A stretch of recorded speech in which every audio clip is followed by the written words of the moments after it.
Petrol ഒഴിച്ച് യുവതിയെയും മകനെയും കൊലപ്പെടുത്താൻ ശ്രമിച്ച യുവാവ് അറസ്റ്റിൽ.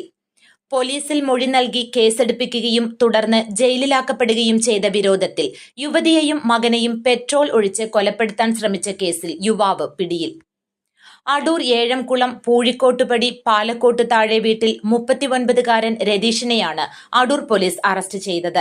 ഞായറാഴ്ച രാത്രി 8-നാണ് സംഭവം.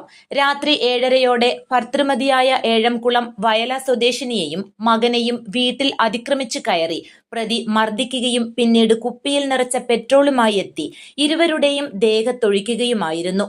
തുടർന്ന് ലൈറ്റർ എടുത്ത് കത്തിക്കുമെന്ന് ഭീഷണിയും മുഴക്കി. യുവതിയും മകനും അടൂർ ജനറൽ ആശുപത്രിയിൽ ചികിത്സ തേടി. രതീഷും യുവതിയും സുഹൃത്തുക്കളായിരുന്നു. ഇടയ്ക്ക് തമ്മിൽ അകന്നു. അകൽച്ചയെ തുടർന്ന് കഴിഞ്ഞ വർഷം തന്നെ ഉപദ്രവിച്ചെന്ന് പോലീസിൽ പരാതി നൽകിയിരുന്നു. കേസെടുത്ത അടൂർ പോലീസ് രതീഷിനെ അറസ്റ്റ് ചെയ്യുകയും കോടതി ഇയാളെ റിമാൻഡ് ചെയ്യുകയും ചെയ്തു. ഇതിന്റെ വിരോധത്തിലാണ് ഇപ്പോൾ ആക്രമണം നടത്തിയതെന്ന് അന്വേഷണത്തിൽ വ്യക്തമായി.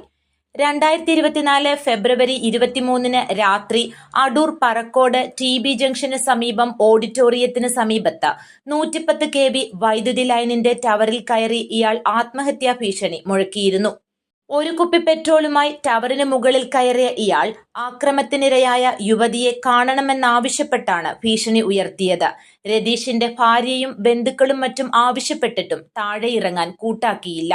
മണിക്കൂറുകൾക്കൊടുവിൽ സുഹൃത്തായ യുവതിയെ സ്ഥലത്തെത്തിക്കുകയും പോലീസിന്റെ അഭ്യർത്ഥന പ്രകാരം യുവാവിനോട് ടവറിൽ നിന്ന് ഇറങ്ങാൻ യുവതി ഫോണിൽ കൂടി ആവശ്യപ്പെടുകയുമായിരുന്നു. തുടർന്നാണ് രതീഷ് താഴെ ഇറങ്ങിയത്. Adoor police inspector R. രാജീവിന്റെ നേതൃത്വത്തിലുള്ള അന്വേഷണ സംഘമാണ് രതീഷിനെ കസ്റ്റഡിയിലെടുത്തത്. കോടതിയിൽ ഹാജരാക്കിയ പ്രതിയെ റിമാൻഡ് ചെയ്തു. News bureau, Adoor.